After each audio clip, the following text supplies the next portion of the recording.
Dr. Daniel Vance was a smart man. Too smart for his own good, maybe. 40 years old, a lecturer in fluid dynamics with a mind made of shapes and numbers. No one knows why, but one day, on a whim, he crunched the numbers on the apocalypse and came to a troubling conclusion. He didn't share exactly what it was he'd deduced, but given that he immediately quit his job and liquidated his many assets, it's fair to say it wasn't positive. Swept up in the wake of this tremendous upheaval was his wife, a 24-year-old PhD student who had grown infatuated with Daniel some time before. She loved the strange bear of a man who could just as easily build a log cabin as he could explain the idiosyncrasies of an asteroid's orbit. Speaking to Daniel always left you with the profound impression he was right. So when he told her what he wanted to do, she agreed. 15 years and 5 children later, the Vances were living in the distant woods just beyond my hometown. They were enigmatic, richer than the Pope, and extremely serious about their prepper lifestyle. But they were also funny, easygoing, and incredibly compelling to speak to.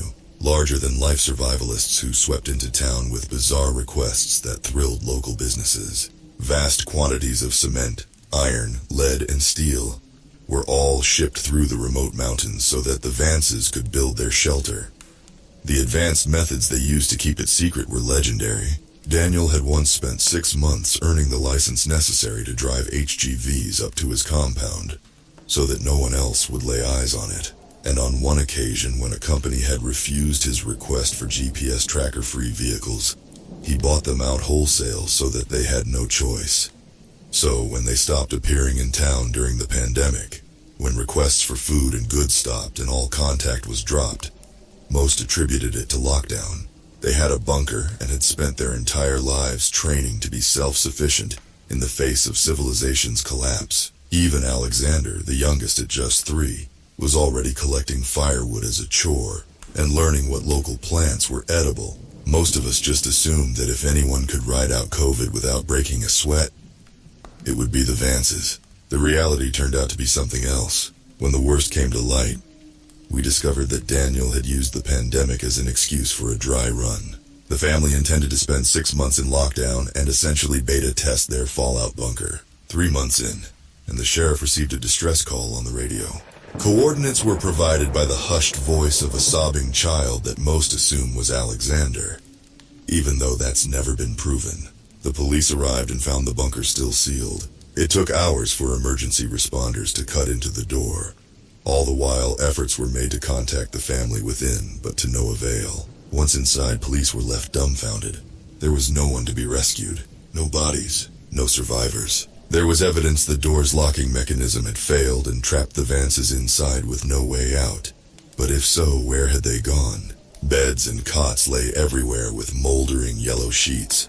Buckets close to hand with stains all around them. Some doors were barred, others smashed to pieces. There was even evidence of makeshift quarantines and in places what looked like violence. The police, usually a fantastic source of gossip, were not forthcoming until the town demanded answers, and the sheriff was forced to offer only the barest of outlines. An outbreak of a waterborne illness had struck the Vances down, not long after they were locked inside and unable to seek help. Rumors of contagion were overstated, fueled by the unrelated rise of COVID. Whatever contaminant had killed the Vances, it was non-organic in nature. No need to panic. The Vances' loved ones had been notified. The bunker was going to be demolished, and we could all put this terrible tragedy behind us. Of course, we still had questions, 1,000 of them. Why hadn't the family called for help? They had radios, computers, smartphones too. They were survivalists, not Amish. And where were they? What had happened to their bodies? Why hadn't they simply left? We shouted these and more at the town meeting, but the police simply refused to comment. For most of us, the excitement lasted another week or two, until we realized we weren't getting answers anytime soon. Besides, the pandemic was in full swing and most of us had other things to worry about. The tragic story eventually faded until it was just one of those awful things in the town's history that we didn't talk about. I was as guilty as anyone else of just forgetting about it. I certainly never expected to find the bunker out there in the woods. Faded police tape still on the open door that hung wide open with scorch marks around the lock. It stood out in the woods like someone had cut a hole right in the fabric of reality. The darkness so deep and black it almost ached to look at. The sight of it made my heart drop into my stomach. It radiated pain. Does that make sense? I think some part of my lizard brain picked out details that wouldn't become apparent to me until I got closer. Like the bloody finger streaks that stained the handle from where someone had scrabbled furiously at the lock without success. And the tiny viewing window had been smashed with a hammer that still lay nearby. I needed only to glimpse it to imagine the family taking turns to stand there and scream into the woods, desperate for rescue. Under any other circumstances, I would have run, but I'd gone there looking for my dog, and my light revealed a few wet paw prints making their way down the dusty concrete tunnel, half Bernese and half collie. Ripley is the sort of dog who trembles in my arms when a storm buffets the windows and needs his paws held when we brush him. I love him. I do not have much of a family or a wife or even many friends, but I have Ripley, and I could no more have turned around and gone home to an empty apartment where I would have to sob my grief away than I could flap my arms and fly. He was my dog, and I'd raised him since he was a puppy, and I wasn't going to leave him out in those woods. I went in after him. I didn't know what to expect, but I knew it wouldn't be good. Whatever the police had found, they'd not only kept most of the morbid details to themselves, they had also lied.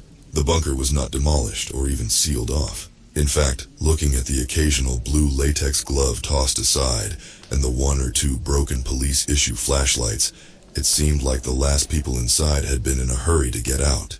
Given this was where 7 people had presumably died, I assumed it was someone's job to clean it all up. But the corridor looked largely untouched. Just a few meters in, and manic writing started to cover the walls. The desperate scrawls of a lone survivor left there to be rediscovered like cave paintings. Most were deliberations on how to get out. Diagrams, blueprints, equations, and formulae. All focused on the door and the circuits responsible for its faulty lock. I instinctively assumed they belonged to Daniel, and that he'd been the last to die. What a god-awful fate for a man to outlive his children. And yet it got worse. Slowly the writing changed from equations and plans to a desperate scrawl. The same few phrases repeated over and over. 5 doors, 5 not 6. 6, didn't make it, 6 doors, 6. It seemed like the kind of thing you'd find in an asylum. A psychotic rambling punctuated only by 6 paragraphs right at the end. Each letter was impeccably neat, and each small paragraph was topped with a beautifully drawn Christian cross. Elliot Vance, aged 15, a gifted guitarist. He liked boys even though he thought I did not know. I loved him with everything I had. He would have made a great man. Alicia Vance, aged 14. She liked to paint and to shoot. She had her mother's mean streak. It would have served her well in the future. Elijah Vance, aged 8. The smartest of us all. These were Daniel's memorials to his family, and seeing the words lit up by my torch was a haunting insight into the overwhelming despair he'd endured. He must have realized he wouldn't get the chance to speak at his family's funerals or to write their obituaries. This was his last, desperate way of making sure the world might one day know them as he did, as real people. The words marked the end of the tunnel, standing adjacent to a trapdoor in the ground. It was not open, but the tunnel came to a dead end immediately afterwards, and Ripley's prints disappeared at the hatch. I feared he might be in danger, but still I stopped and looked at the bunker door 20 meters behind me. The once gloomy forest looked so bright even on this cloudy day, the air dotted with rain. A part of me felt like I was leaving the whole world behind as I began to climb the ladder down. I entered a large circular living space that was packed with furniture and little nooks and crannies. The walls were covered with folding beds and tables, and every inch was multifunctional. A dining space could become a sitting space, which in turn might be where someone slept or even exercised. It all depended on what particular bit of furniture you unfolded or unclipped or unfurled. 7 people in close quarters, nowhere near enough privacy. It made sense they went with this cluttered, overlapping use of space, but it was still a large room, bigger than most studio apartments. And there were a few corridors that led deeper into the earth, telling me the bunker had unseen depths. I looked for some sign of my dog and soon found his trail. But this far from the rainy cops, Ripley's prints were starting to fade. After barely a few meters, they petered out vaguely in the direction of a nearby door. I wanted to follow, but stopped myself from rushing onwards. It was unlikely Ripley was getting out any other way, and I'd do us no good getting hurt myself. I decided to take a look around and quickly spotted a dinner table. If I needed proof the police had not bothered with a cleanup, this was it. The plates were still out, the food rotten to a strange, blackened husk. A child's hat lay across one place setting. The once creamy fleece turned a sickly green and yellow. The chairs had their backs reinforced with wooden beams fitted with long grooves so that something the width of a nail could slide into them. And on each of the cushions were foul-smelling stains that looked oddly like an ass print. I touched one with gloved hands and the material crackled audibly. Whatever it was, similar stains were on the cutlery and plates, and there were even handprints of it placed firmly on the tablecloth. At first I thought it was blood, but that wasn't quite right. It was too contained to be from leaking blood.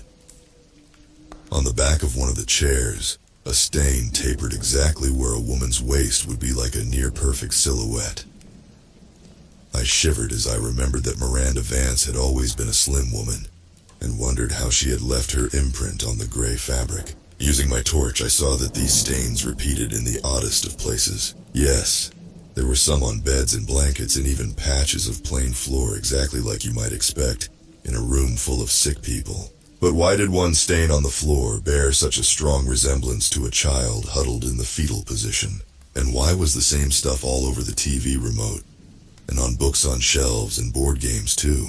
Everything from sofa cushions to DVD boxes to piles of dirty laundry were covered in the same dried brownish material that gave off a foul coppery miasma. I found the jigsaw particularly baffling. Someone had set up another table with 4 chairs, all modified with the same back support as those by the dinner table. And a jigsaw had been laid out with 4 separate piles, but only one was depleted. The rest looked largely untouched, almost like someone had portioned out pieces for 3 other people who had absolutely no interest in going along with it. Maybe Daniel had tried to keep up morale while the family were sick. God help me. If that were true, I couldn't help but imagine the poor man sat there with his loved ones close to death, desperately trying to encourage them to click their own pieces into place, while they faded in and out of consciousness. Something about that room emanated madness, and the longer I stayed down there, flicking the bright disk of light of my torch from one detail to another, the more I wanted to leave. One door had wooden beams nailed across it. One sofa had been partially disassembled. Multiple beds had been burned, and all the light bulbs had been removed and put in a box on the kitchen countertop. Looking up at the ceiling, I finally had some insight into why the police were so confident the Vances had not survived despite never finding their bodies. Someone had jammed a human finger into one of the empty sockets, almost like they'd expected it to glow with the flick of a switch. What was it about this place that had caused the police to leave and never return? Not to even take that finger and test it for signs of illness, or even just to confirm who it belonged to. I decided it was time to hurry up and find my dog. People had died in that place, and while I'm not superstitious, I can't be the only skeptic who has done the calculations in his head and realized it costs nothing to be respectful of ghosts. That bunker was cramped, terrifying, and the air stank so bad I started to worry I'd get sick myself. It served no one any good to linger, but I'd be damned if I'd just walk away and leave Ripley to rot down there. It's not like he could climb a ladder and get out on his own, even if I wasn't entirely sure how he'd gotten down there in the first place. Summoning what little bravery I had left, I called out and broke the silence, something which felt like a terrible taboo in that god-awful place, like screaming in a graveyard. "Ripley!" I waited and hoped to hell I'd hear the pitter-patter of his paws, but for the longest of moments there was only the kind of silence that makes you wonder if someone or something in the darkness is holding its breath, trying to look like just another patch of nothing, biding its time until you finally turn around and show it your back. The TV came on with a blurt of white noise that was so loud and so sudden I cried, threw my arms up, and nearly fell backwards onto a rolled-out sleeping bag that looked like it had spent a week in the sewer. By the time I realized what had caused the noise, I could already hear a tinny rendition of Daniel Vance's voice. I realized the issue here. I need to emphasize just how little I understand anything that's... I frowned at the screen as I approached. It showed a greenish infrared view of the bunker with Daniel up front, and the dinner table behind him. It was grainy and hard to see, but I could clearly tell that his family were sitting in those chairs. Miranda was first to fall ill. Looking back, it makes perfect sense. Miranda often went into storage to fetch food for cooking, and we found it behind one of the refrigerators. So that's, shit. One of the figures in the background slumped onto the table with a loud clank and sent a plate spinning off onto the ground. Shit. Daniel muttered as he got up and grabbed the woman by the shoulders and sat her upright. Miranda never did like my cooking. He snorted a laugh as he fussed with something at the back of the chair. The rods are much better than tape. All those hours spent taping them upright to the chairs never worked. But the rods, they fit right into the spine, and with a little modification I can just slot them into the chairs. That way, everyone is able to join in for dinner. I'm working on something similar for family game night. Daniel wandered over to the camera, and with a grin he lifted it from the tripod and scanned the dinner table. What I saw nearly made me drop my torch. His family were long dead. Gaunt faces, missing noses, lips that had receded to reveal awful grins. These were corpses plain as day, even when viewed through such a low-resolution image. The only thing that made them seem remotely alive was the way their eyes still reflected the infrared back, so that they glowed in the dark. And yet Daniel seemed oblivious to it all. He tousled Elliot's hair, kissed his wife on the cheek, run a hand across one young girl's shoulder. He even picked the young Alexander up from his high chair, and I assume he coddled him.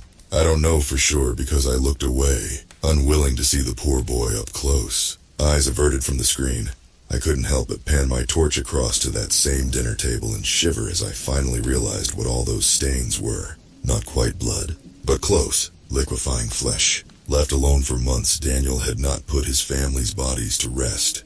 Instead, he had moved them around from place to place and puppeted them, living life as if nothing had really changed. Looking at where those stains had settled, I saw a clear pattern emerge. He had put them to bed.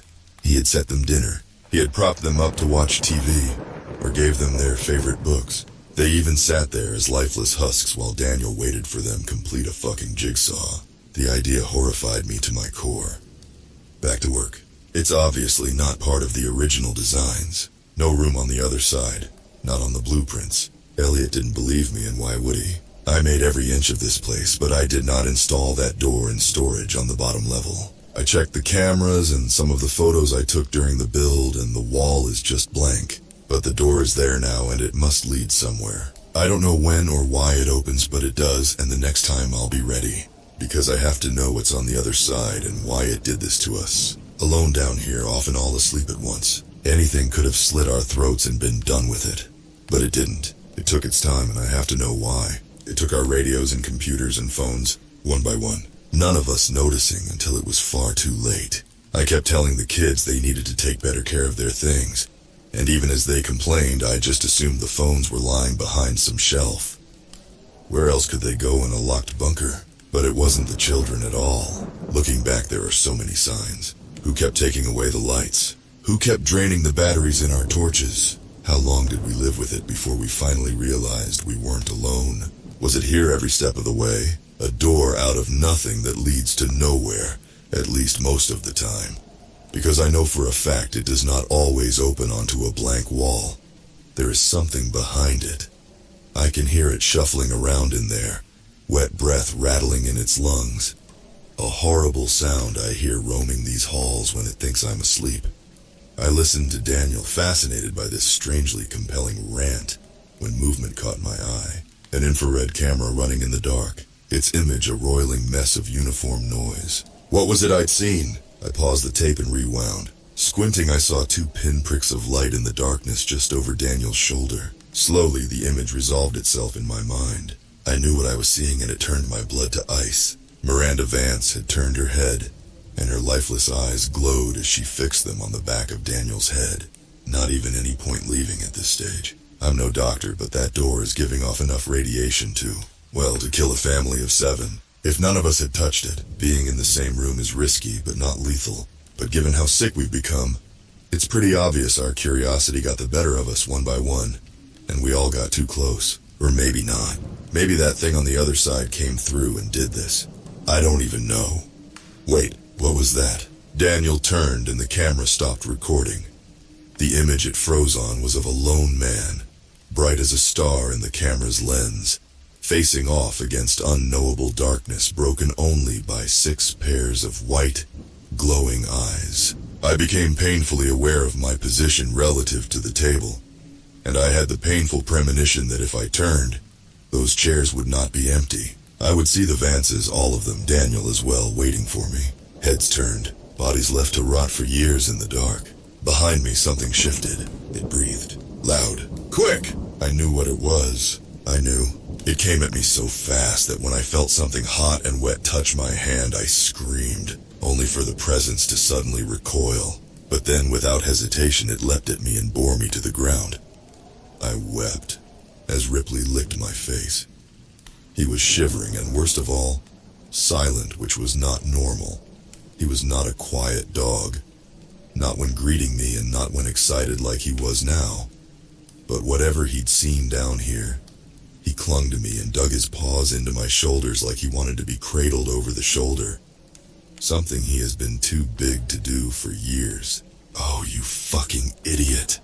I cooed in a soft whisper, and even in the dark I could feel his tail wagging. Joking aside, I felt nothing but relief at finding him. Let's get the hell out of here. I picked him up, straining a little under the weight but refusing to give in to tired muscles, and made for the ladder. It wasn't easy climbing the 3 or 4 rungs to the hatch, but I managed it, and gave the hatch a shove. First one hand, then 2. Again and again with everything I had, but still that hatch refused to budge. Shit! I cried while pounding at it with my fists, but all I achieved was a sore wrist. The hatch had jammed when somehow the handle had been snapped clean off. Now I'd need a pair of pliers or something to cut through the metal bar locking it shut. My fingers couldn't move it, nor could I brute force the hatch open. The metal bar was an inch thick, and at the very least I'd need some tools to get at it from this side. At least it's fixable, I thought as I climbed back down and caught my breath. On one wall I noticed a simple diagram of the bunker made in chalk. It had 3 floors. The bottom was storage. Daniel had mentioned that before, and I noticed that he had drawn through it with a large red X, and the top floor was labeled quarters, where I stood now. But the middle floor was labeled workshops, and it was there I realized that I'd find what I needed. There was one door that opened onto a concrete stairwell, and standing at the top, I shone my light down the spiraling guardrails, unsure of what it was I hoped to see. There were only harsh shadows and the sense of something foul rising up on the air. A smell that tickled my throat and burned a little in my lungs. Had the police even gone down this far? Had they seen what I'd seen on that TV and just left? Somehow, I thought it was unlikely that had been enough to send the entire sheriff's department running. So was it something else that had done it? Something that had been enough to terrify dozens of armed men? Something that was almost definitely down there.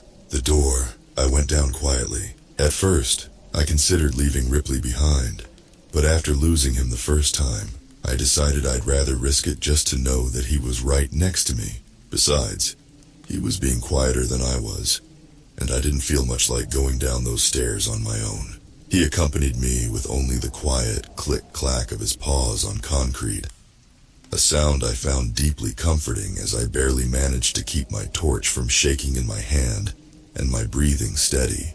Down 1 floor and I found the workshop exactly as you might expect. A large space filled with generators and fuel and water tanks and boilers and heaters and pretty much anything and everything that you'd need to survive but which you couldn't put outside due to fallout. Wires, pipes, and tubes ran from one end of the room to the other, and even years later most of the machinery still hummed in the pitch-black emptiness. An idea I found deeply unsettling.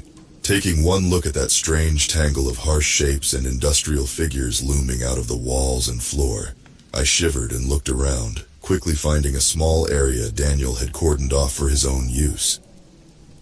About a fifth of the total floor space, there was a large workbench and some seriously high-end machining equipment, all very well used.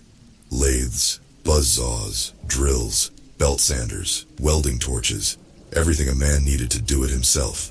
And Daniel had been busy.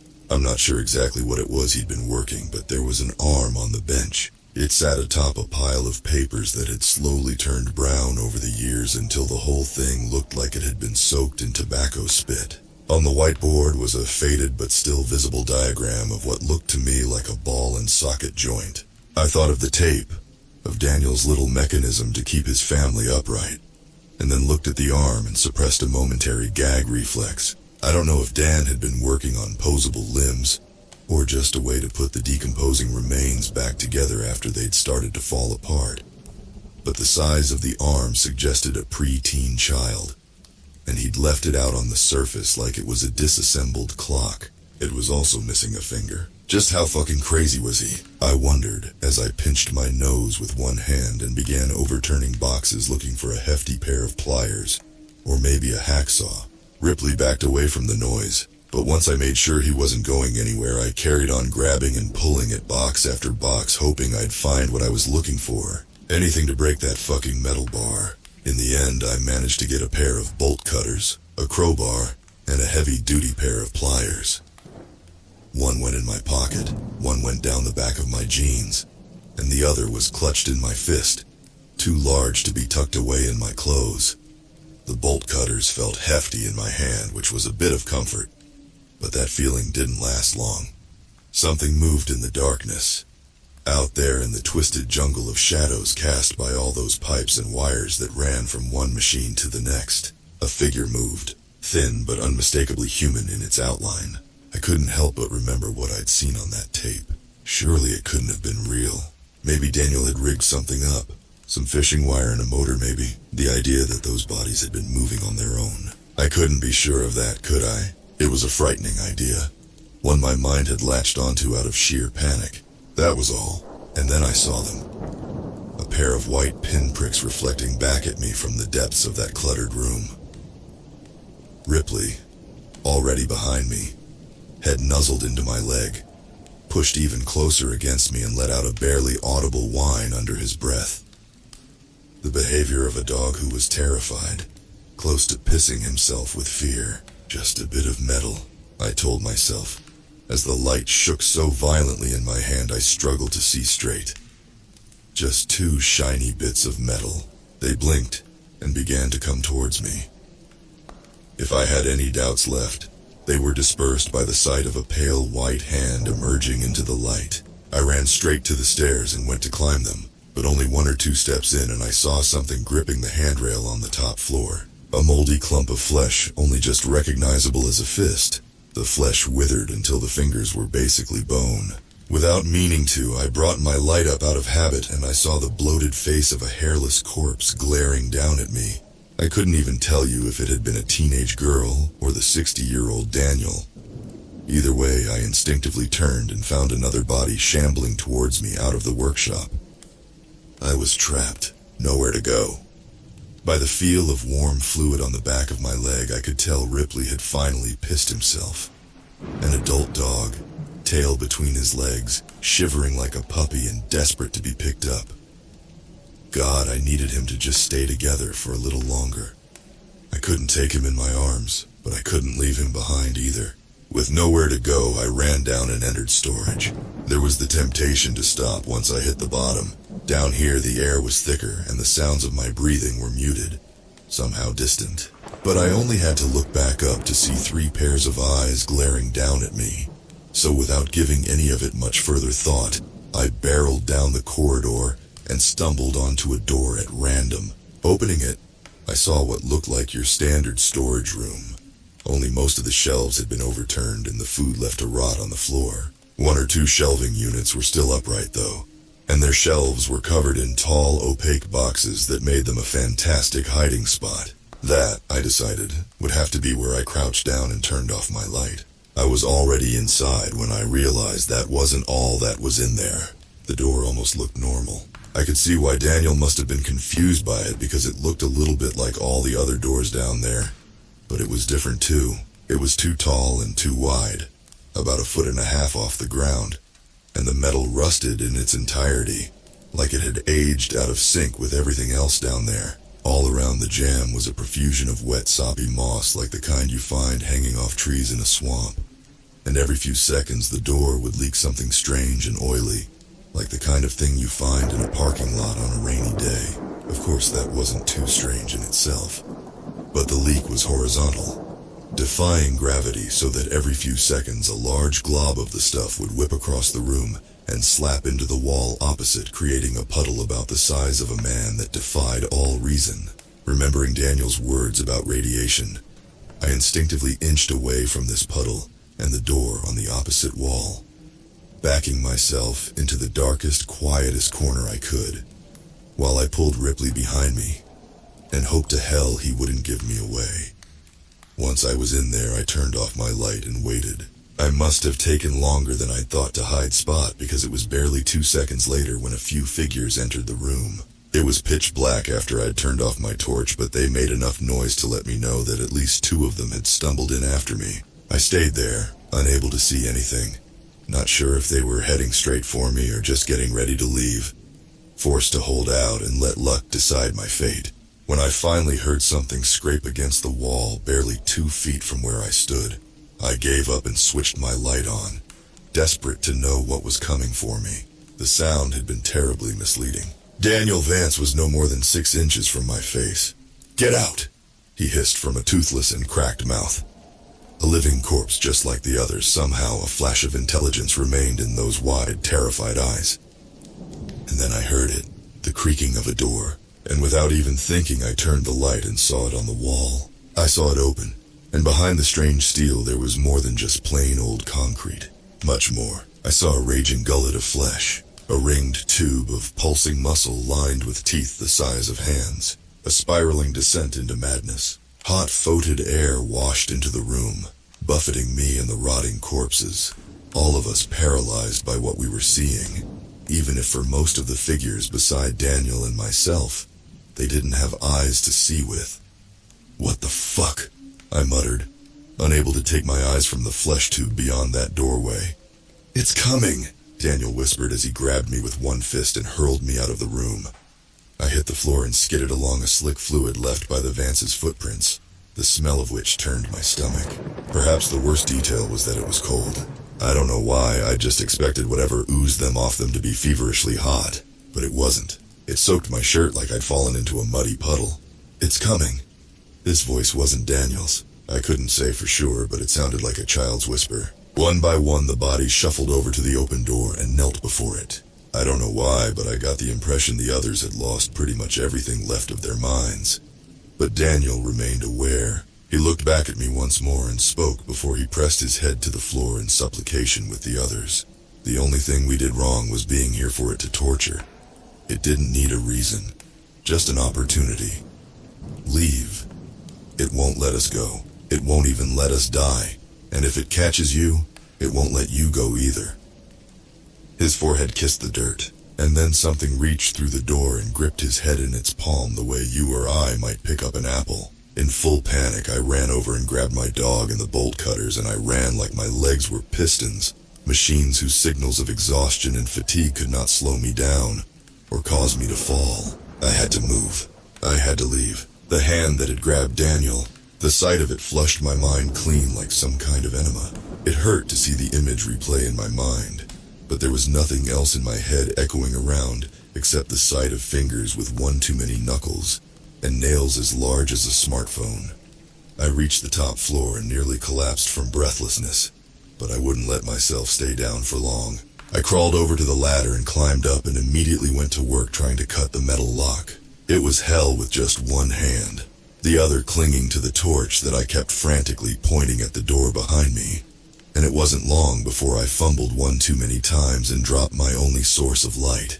No, I mewed, but there was no time to look for it. I had to get out, and I had to get out fast. I couldn't see, but I was sure I could hear something climbing up those stairs. Not the steady thump-thump of human feet. No, this was different. This was a rapid pitter-patter of a spider, maybe. Something with hundreds of feet or hands, or God knows what, skittering along the floor and walls and ceiling, pulling itself along with a body whose mere shape would offend God. Using all my strength, I leaned hard on the bolt cutters, and at last, the bolt gave. I threw the hatch open and got just enough ambient light to see Ripley hovering at the bottom of the ladder, growling ineffectually at the doorway. I crouched down, scooped him up, and fled up the ladder so quickly that my muscles turned to jelly at the top, and I fell over onto hands and knees. But still I was out. The long corridor covered in writing was ahead of me, and at the very end a doorway capped now by the tired blue light of a full moon. Ripley needed no encouragement. He whipped down the corridor with canine speed, and I followed at a broken and stumbling crawl, eventually shouldering past the open door and collapsing onto the forest floor. For a few seconds I drifted in and out of consciousness, but when I looked up and saw the canopy overhead moving, the branches backlit by a full moon, I snapped awake and glared down at something gripping my ankle. The hand had reached out of the dark and seized me, and was slowly dragging me back into the earth below. Whatever it was, most of its body lurked out of sight in the shadows behind the doorway, but the hand that crushed my leg was the size of my torso, with an arm that looked like it belonged to a mole rat. I struck it with my own fist. I dug my nails in. I cried and kicked and screamed, but nothing could stop it. From behind the door, something like a face grinned and leered at me with joy. It was taking its time, sure enough, pulling me in so slowly that it gave my mind all the time in the world to appreciate the nightmare that awaited me. I think if, in that moment, you'd given me a gun, I would have shot myself because God help me. I couldn't escape the look in Daniel's eyes. How he'd knelt to worship this thing like a man who knew that hope or pride or joy or anything with even a hint of goodness to it was so far out of reach for him, it might as well be a dream. How long was this thing going to keep them down there? How long did it intend to keep me? I wept like a child, feeling like my mind was slowly cracking as I tried everything to stop that fucking pulling me into the shadows. I kicked at the earth. I dug into it, using my hands, looking for a root, or a pipe, or anything to hold on to. Nothing I did would slow it down. I was no more than a foot from the doorway when Ripley reappeared. A dog afraid of hoovers and plastic bags and doors that move on their own. A dog who once got stared down by a particularly feisty rabbit, who stopped mid-chase and turned around, baffling the predator on its tail.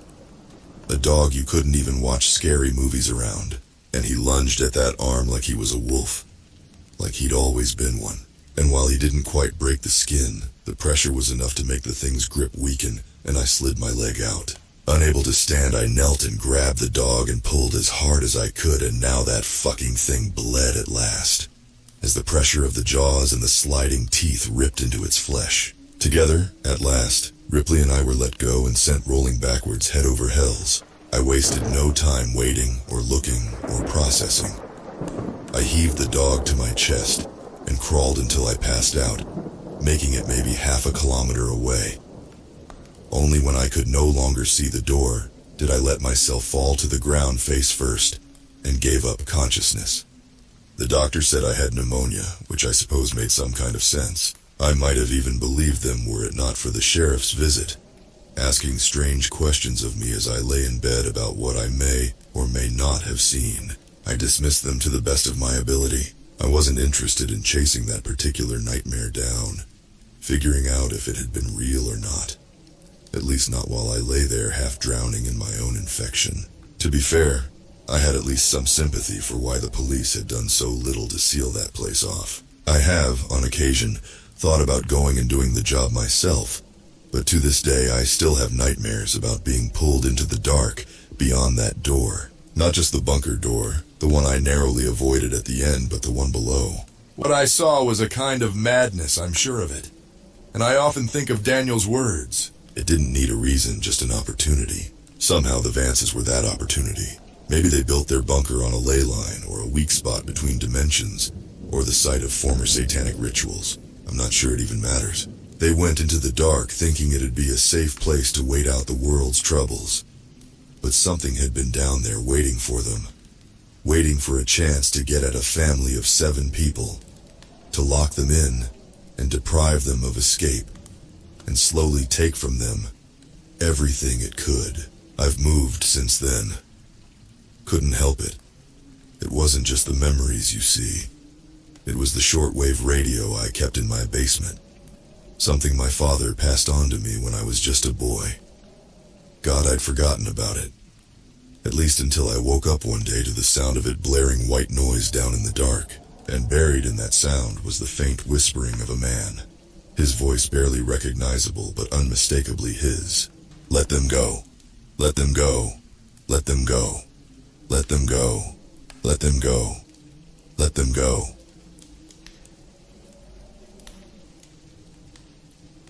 Attention shoppers, came a male voice over the intercom. Please move to the back of the store immediately. The back of the store? I whispered to Daniel. Don't they mean the front of the store? To pay for our stuff? It was 8:50 p.m. 10 minutes till closing time. We'd brought our 2 kids out on this late-night Walmart excursion in the hopes of burning off some energy. Instead, they'd just thrown tantrums for new Legos and Hot Wheels. It was a disaster. But apparently, the disaster was just beginning. Please move to the back of the store immediately, the voice repeated overhead. This is not a drill. I glanced around, but the other shoppers were just as confused as I was. An old lady looked up at the ceiling, scrunching her face. What the hell? A dark-haired woman asked her boyfriend, pushing a cart full of garden supplies. Didn't you hear? An older man said, leaning over his cart of bottled water and canned food. We're in a tornado watch. 1 touchdown in Sourville. A tornado? It was definitely storming outside. I'd seen the black clouds roll in from the east earlier. But it didn't look that bad. Do not stay out in the open. I repeat, do not stay out in the open. There was a pause. Then an explosion of sound as everyone began to mobilize.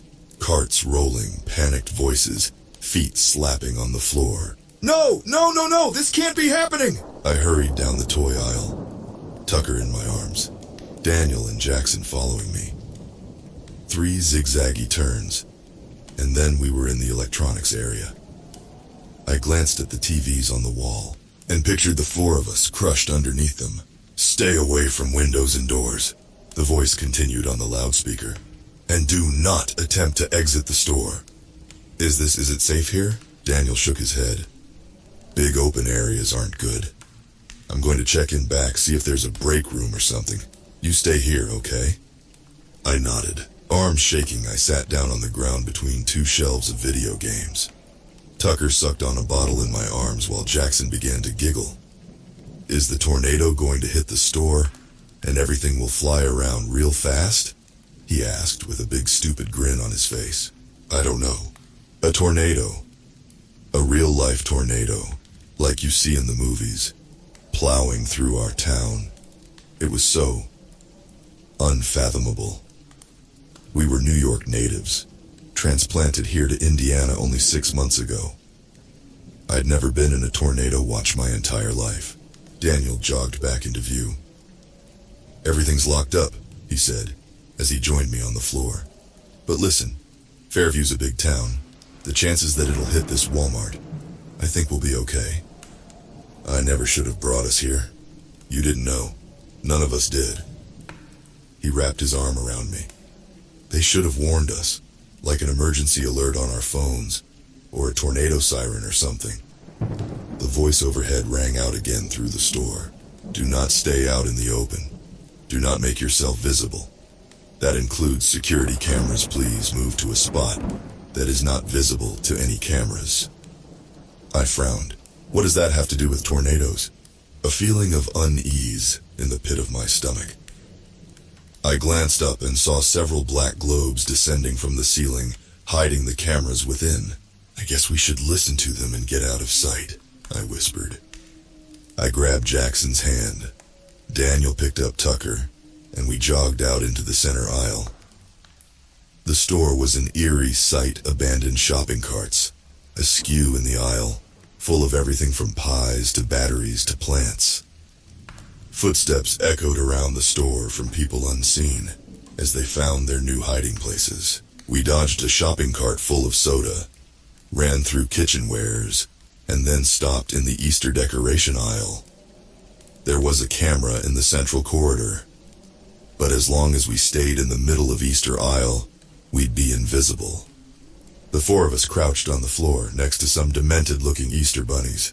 "I'm hungry," Jackson whined. "Shush, Mummy." I grabbed a bag of colorful chocolate eggs and ripped it open. "Here, candy. Happy?"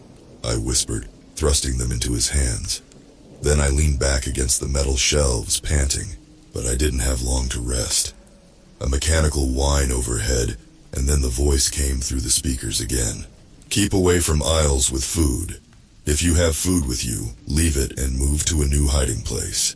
If you have any open wounds, cover them with clothing." What the fuck? That had nothing to do with keeping safe in a tornado. "We should make a run for it," Daniel whispered to me, starting to stand. "But the tornado?" "I don't think there is a tornado. Listen, do you hear any wind?" I listened, but all I heard was silence. No howling wind, no shaking ground, no projectiles clanging against the metal roof. Maybe it's still coming. I know what they're saying doesn't make sense, but to go outside... "We need to get out of here, now." He grabbed Jackson's hand as he held Tucker in his arms. "Come on." "Daniel, I don't think that's a good idea," I whispered. But the next words from the intercom changed my mind. "Assume a fetal position and place your hands on your head. Close your eyes and do not open them for any reason." "Let's go." We broke into a sprint and ran down the central aisle, cameras be damned. The front door appeared in front of us, a little black rectangle looming in the distance, and as we got closer I saw Daniel was right. There was a tree at the border of the parking lot under a street lamp. It was perfectly still. We continued running past the clothing area, past the snacks lined up at the checkout lines. I ran towards the sliding glass doors as fast as my legs would carry me. Almost there. Almost there. Almost. The doors didn't open. No. Daniel slammed his body against the door. It rattled underneath him. I tried to squeeze my fingers into the gap between them, to try and pull them apart. They didn't budge. They locked us in, I whispered. "I want to go home," Jackson said. Tucker was beginning to fuss too, making little noises like he was about to start full-on wailing. I turned around, and that's when I saw him, a Walmart employee. He was sitting on the ground at the end of one of the checkout aisles, facing away from us, wearing the familiar blue vest with a golden starburst. "Hey, let us out!" He didn't reply. "Did you hear me? I don't care if there's a fucking tornado. Unlock the door and let us out." Again he said nothing, but in the silence, I could hear something. A wet, smacking sound.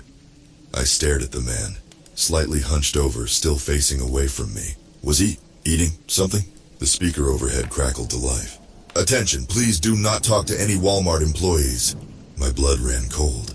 The smacking sound stopped, and then, slowly, the man began to stand. He placed his palms on the conveyor belt and pushed up, and I could see that they were stained with blood. I backed away, but my legs felt like they were moving through a vat of honey. No. Fingers locked around my arm and yanked. "Come on," Daniel shouted. I sprinted after him, deeper into the store. Tucker stared at me over his shoulder, and Jackson ran as fast as his little feet would take him. I was vaguely aware of the slap, slap, slap sound behind me, but I didn't dare look back. Daniel ran into the clothing area, and I swayed, dodging circular racks of t-shirts and wooden displays of baby clothes. He skidded to a stop and ducked into the dressing room area. "In here," he whispered, motioning at one of the rooms. We piled inside and locked the door. "Daddy," Jackson started. "You listen to me very carefully," I said, crouching to his level. "You have to be absolutely silent. Do not say a word, okay?" Jackson looked at me, then Daniel. Then he nodded and sat down on the floor. "I'm going to try to call 911. Daniel whispered, transferring Tucker to me and pulling out his phone. He tapped at the screen, then frowned. What? We don't seem to have any service. I don't... Thump. I grabbed Jackson and pulled him away from the door. The four of us huddled in the corner. I held my breath. Thump. Under the gap of the dressing room door, men's feet in black shoes.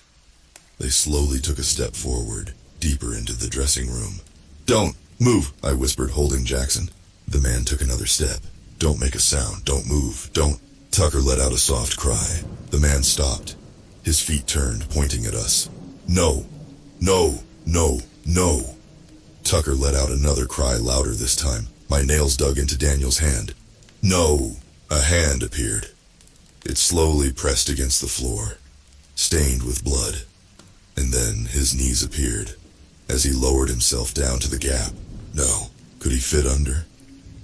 The gap wasn't small. It was like the stall door to a bathroom.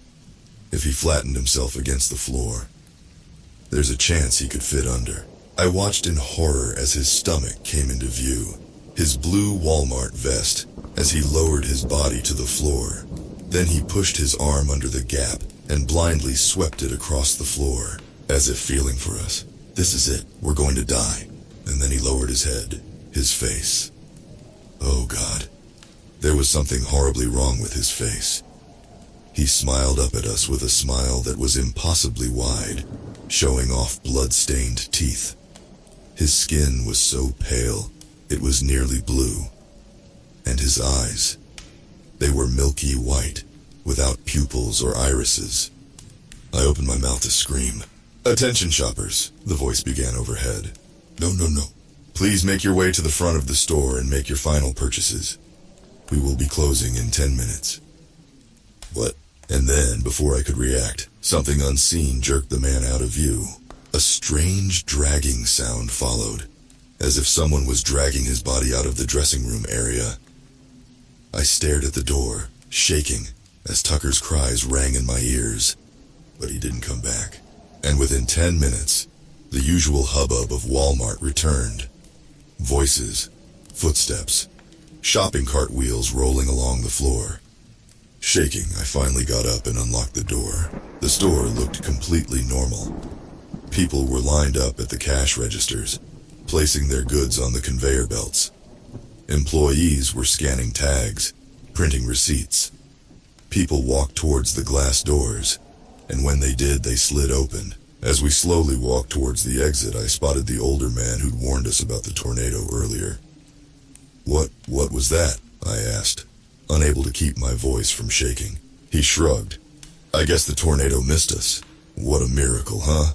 Giving us a smile, he disappeared out the glass doors and into the night.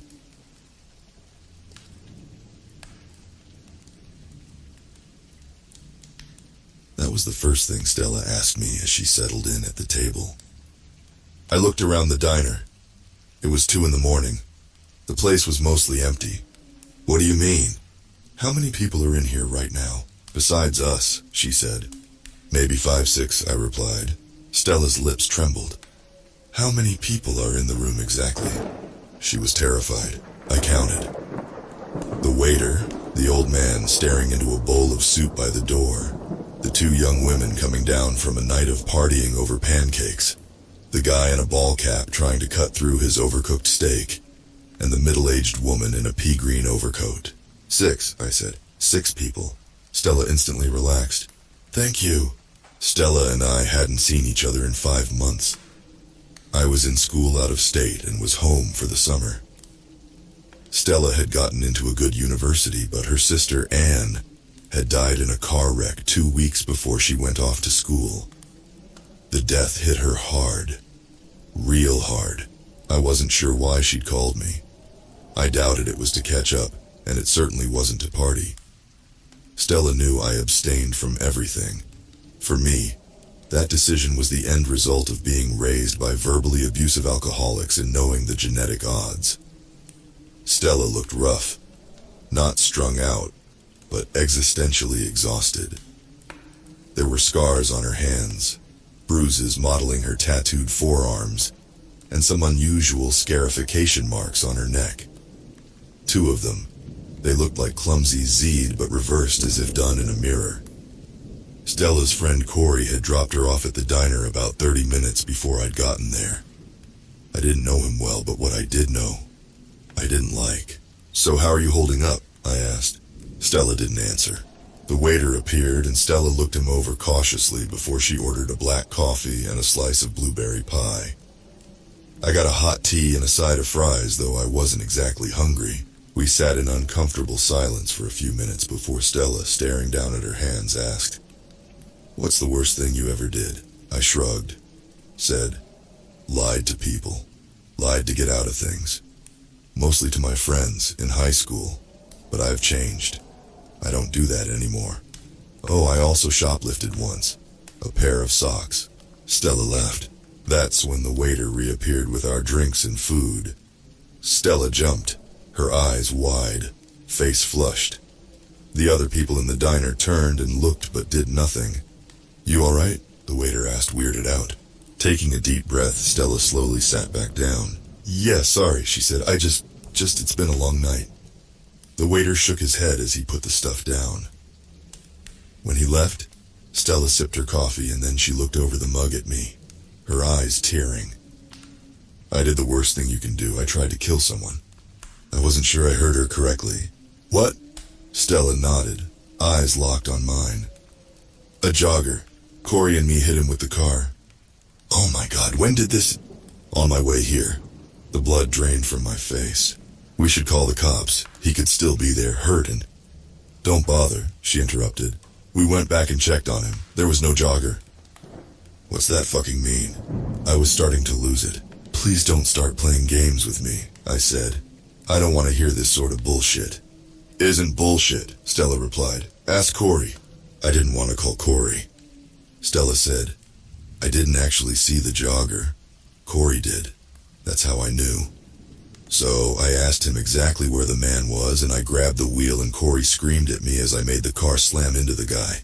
Sent him flying. Like it mattered. Corey hit the brakes hard. He was losing it, talking about going to prison and his life being over. But I told him not to worry. That pissed him off something bad. When he got out of the car to go help the jogger, he just froze up, because there was no one there. Road was empty. Me, I expected that. She took another sip of coffee and poked at the slice of pie with her fork, stabbing the crust and examining the blue-tinged tines in the dull fluorescent light. "See, it can look just like a person. Could be any age, dressed any sort of way.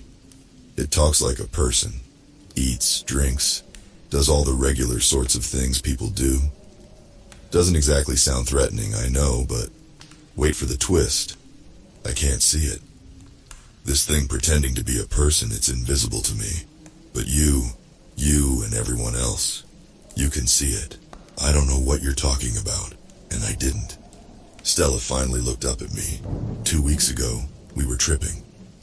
Me and Corey and this woman named Genevieve. She was the guide. This was at Corey's house on the deck. We dropped N-bomb, that synthetic MDMA stuff.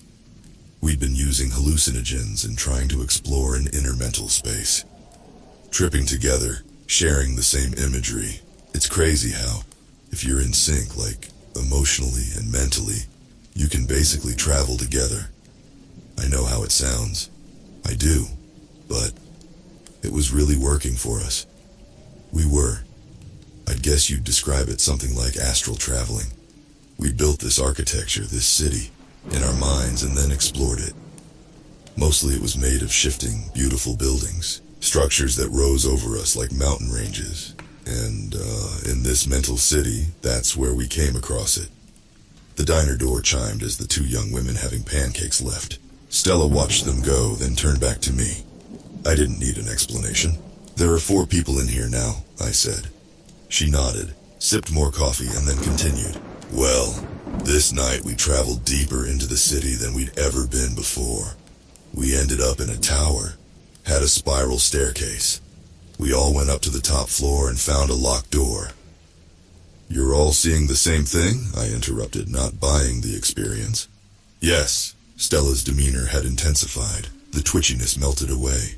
"We all saw it." "Okay. So, we get to this door. It's a metal door. Dented, but from the inside. Bulging out. Like someone was kicking the door trying to smash it down. Genevieve, she got scared, told us to not open that door, to stay far away from it. She said a Voyager was on the other side. Voyager? That's what Genevieve called it. Being a guide, she knew the sort of constructions we were exploring. She'd seen doors like this one, and she'd been warned about the Voyagers. The way she told it, they were like us. Explorers in inner space, but not from our reality. From another one. A bad one. But long story short, I opened the door. Why would you do that? Stella stirred her coffee, lost in thought for a second. As she did, one of the cooks quietly came out from the kitchen and sat at the counter. He flicked through a newspaper someone had left and glanced over at me. He nodded, gave a little smile. I wondered if he'd made the fries I wasn't eating. After Corey and Genevieve drifted away, Stella continued, still staring at her drink. I heard a voice on the other side of the door. My sister's voice. She was begging, pleading with me to let her out. I swear it was her, so I opened that metal door. Feeling the stare of the cook, I ate a few of the fries. They were cold, soggy. What happened? I asked Stella. When I opened it, something suddenly brushed past me. Something clammy, cold. It touched me very briefly. There was pain. Stella unconsciously motioned to the Z scars on her neck, then continued.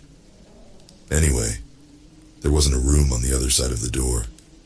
Just a void. A deep emptiness. When the trip was over, I immediately felt a change.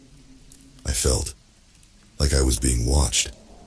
The whole rest of that night, the next day, the next week, something was following me.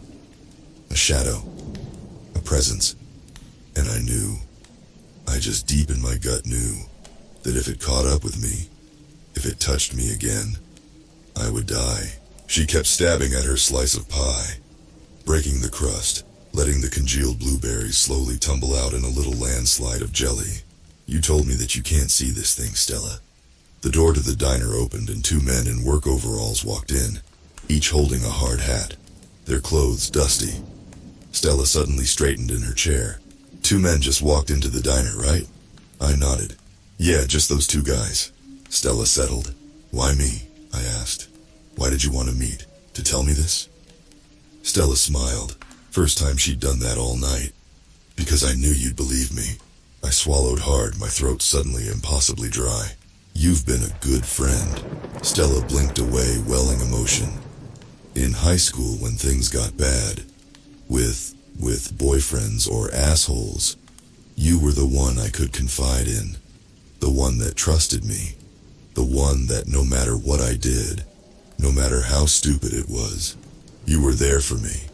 A shoulder to cry on, a hand to hold. And she reached across the table and took my hand, squeezed it tight. Truth was, I'd had a crush on Stella most of high school. She was a friend, for sure, and, for a while, a good friend. I liked being that rock for her, but I'd always hoped for more. Like most friendships, it began with a one-sided attraction. Mine. And even though I hadn't seen her in half a year, those feelings remained. Dormant. But there, waiting to be awakened. As Stella held my hand and smiled, I noticed. I felt her fingernail tracing something on the inside of my palm. At first slight, just a little pressure. Only, it got sharper until... Ouch! Shit! I pulled my hand away to find Stella had cut me. She'd sliced a shape with her sharp pinky nail into my skin. It was a backward letter Z, like the ones on her neck. A ribbon of blood began to well up from the center of the small cut. What the hell, Stella? She just shook her head and stood up, backing away from the table, repeating over and over, I'm sorry. I had to, okay? I had to. Had to what, hurt me? I was furious, confused. Everyone in the diner turned to watch us. Only the cook got up from his place at the counter and walked over. Eager to lend a hand, I waved him away. It's okay. I got it under control. That was when Stella broke, her voice barely a whisper. What?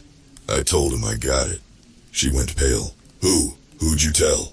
The cook, I yelled. He's just trying to help you. There is no cook. No one's there. Stella began shrieking, scrambling backward. She slammed into a nearby table. Chairs fell over, silverware scattered. No, she yelled. No one's there! The cook kneeled down beside Stella and, for a split second, bewildered as I was, I honestly thought he was going to help her up. He didn't. Instead, he leaned in close to her. She was crying and shaking and clearly couldn't see him. The cook turned to me, nodded with a sick grin, and then opened his mouth wide to reveal jumbled, bloody gums filled with jagged teeth. He tore her throat out with a single bite, and as Stella's blood pumped out across the linoleum flooring, the cook vanished. Not a slow fade, not dissolving into mist. Just there 1 second and gone the next. Someone screamed. I think it was the woman in the pea-green overcoat. Afterward, when the cops came, a story emerged. All the other people in the diner that night, they said Stella cut her own throat with a knife. Where she got the knife from and where it went, they didn't know. They also said that the cook had tried to help her, that he attempted to close the wound and save her life. The cops couldn't find him after the EMTs got there. When I went back to the diner the next day to ask about what happened, the waiter claimed they didn't even have a cook who resembled the man I described. The man I saw. It was as if, after Stella's death, all the details of her demise began to unravel. Like the universe was erasing her from existence entirely. And now the Voyager, whatever it is, has come for me. It's been 5 days since Stella died in that diner. 5 days I've been haunted and hunted. I tracked down Corey and he led me to Genevieve. She told me what fate awaited me. According to her, Voyagers used the symbol, the backward Z that were on Stella's neck, the one she scratched into my flesh, to track their victims down. Stella, I guess she thought she could trick the Voyager into taking me instead of her. It didn't work, and now she's doomed me. It's just a matter of time before there's an extra person, a person I can't see, sitting across from me on a bus or walking behind me on the street. Right now I'm in my bedroom at my parents' house. I haven't left in 48 hours and they're getting worried about me. They'd heard I lost a friend, though they can't seem to recall anyone named Stella going to high school with me. And so they're being compassionate and letting me stay cooped up. But they've told me I've had visitors, folks stopping by unannounced, folks who, when I crane my neck out my window to catch a glimpse of them standing on the porch, aren't there at all. Just my parents talking, gesturing into empty space. I'm going to have to leave this room eventually. That or my parents will get worried enough that they'll have me helped out, likely to the hospital. And when I get there, I'll be asking the same questions Stella did. How many people are in here right now? How many exactly?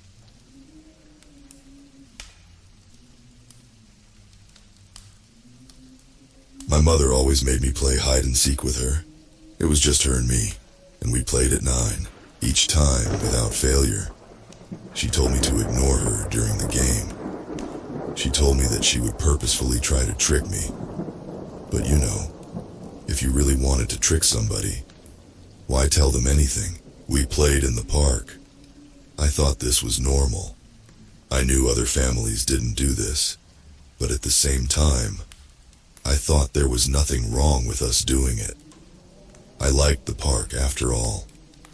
During the night, the air was so fresh, and it was silent, and the trees seemed larger than usual. She counted down from 100, giving me ample time to run away.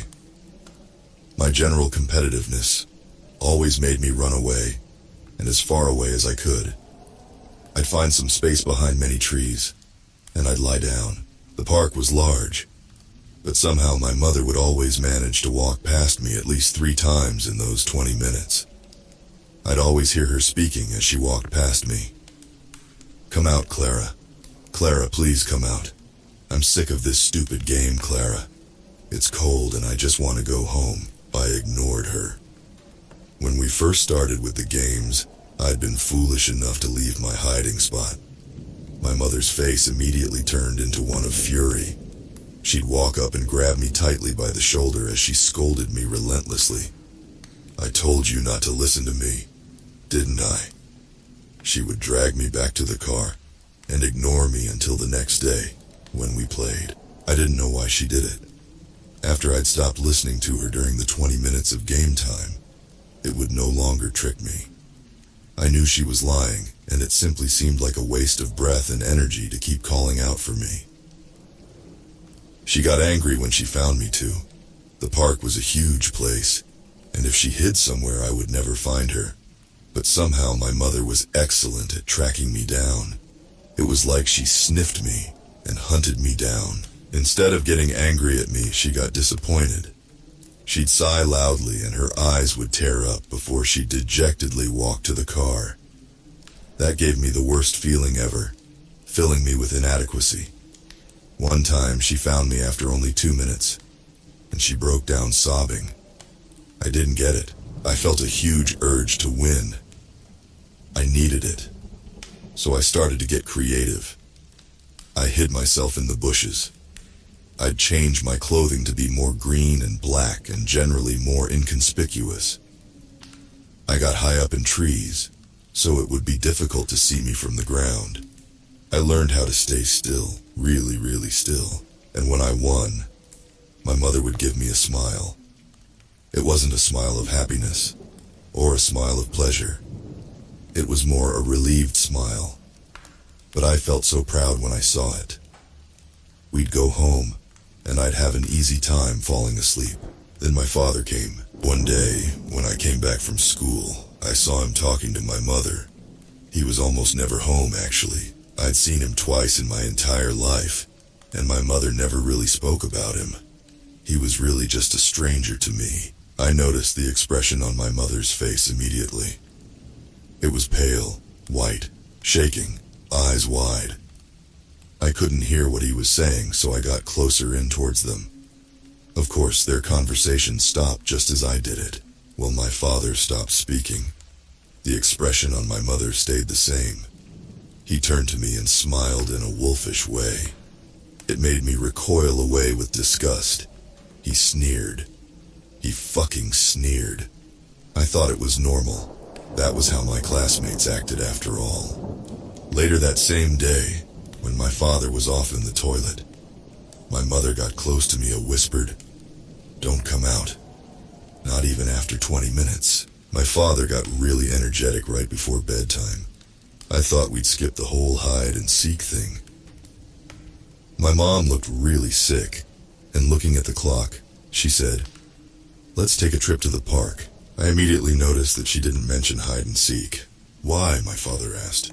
"Why not get some fresh air, maybe?" "Fine," he said. "I like 'em active anyway." What the hell did he mean by that? Mom told me to change with a certain look, and I caught what she meant immediately. Put on hiding clothes. After doing it, we got into the car and we drove to the park. My mother was silent the entire way, but my father hummed. We walked together in the park for a while, my dad mumbling about work. I don't remember much of it. Honestly, it didn't sound like any job I'd ever heard. Then suddenly, my mother pointed at a tree in the distance. I noticed that it was the same tree she'd found me hiding behind the last time she'd caught me. These trees get so old, then they die.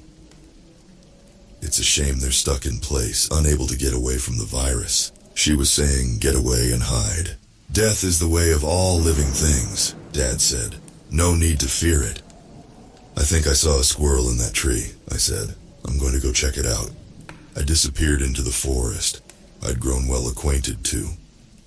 I got behind a hill before changing direction and moving away. I made sure to try to move on the spots that wouldn't leave a mark. I needed to get far away before they noticed something was up. I thought about climbing a tree and hiding there, or about diving into a couple of bushes. Trees were only effective if people didn't check. Bushes worked great, but you'd have a small, if no, view of your surroundings. I chose the bushes, jumping into them, and trying to control my breath. After a couple of minutes, I heard my parents walking in the distance. Clara! Dad shouted.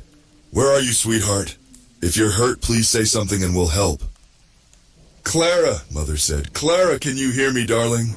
My heart beat faster. I knew for a fact that I shouldn't leave the bushes. That was the absolute worst thing that could happen. I kept me breathing under check as they moved further and further away from me. Then they came back. Please, Clara, your dad isn't dangerous. Please come out. Clara, please, I need to get going soon. Please come out. Clara, Mom said, where are you? Stop this silly nonsense, Dad said. Their voices eventually faded out. I stayed there, in the same position, for nearly a whole hour.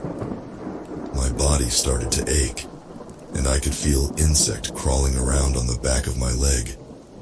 I really wanted to leave this position. I heard a stick snap in the distance. It came from behind me. I hadn't heard their voices at all. Had they just stopped speaking? That terrified me, and I felt I needed to turn around and get a view. But I knew that would give me away. Clara, stop with this silly nonsense. Come out. I was entirely silent. Clara, please come out. Her voice was turning more and more desperate, more guttural. Fortunately, it was what seemed to be around 70 meters away from me. But she was approaching. Clara, Mom said, I'm getting tired. I just want to go home, eat, and sleep. I stayed silent as the voice grew louder. She was approaching me. I know you're in the area. It's only a moment of time before I find you. I will skin you, haha. I'll start with your forearms, peeling off your skin with a dull knife, just like peeling back cheese. I wager there'll be lots of blood coming out, and screaming. I won't be able to focus, but that's all right. I can always switch to your other arm. She came closer. You won't like it, I certainly wouldn't. But I'm not as stupid and fucking disgusting as you are, Clara. No. I'm glad I'm not a creature of filth like you. The only good you can serve is by being in my belly, by fueling me. I'll find you. The voice was only 20 meters away. You'll regret not coming out. 10 meters. You know, I don't eat the bones. They get stuck in my throat, but I can't leave them. I'll probably take them home with me and suck on them. They have a good taste, you know. It'll be perfect. 2 meters, she giggled. Did she find me? Oh no. I debated whether I should stay still and hope for the best, or if I should look back. My fear was killing me, and it had to know. But I know looking would make noise. No. I had to stay still. I know where you are, she said. Fuck. But then she began walking away from my spot. I'll suck on your eyeballs before swallowing them. They're better whole, and they're always wet and squishy so they go down the throat easily. If not, there's always blood. Oh, a mouthful of warm blood. Is there a better feeling? I stayed still for that entire night, even after I was certain that they'd gone away. It was only when the sun was above me, and I could hear other children, that I stood up.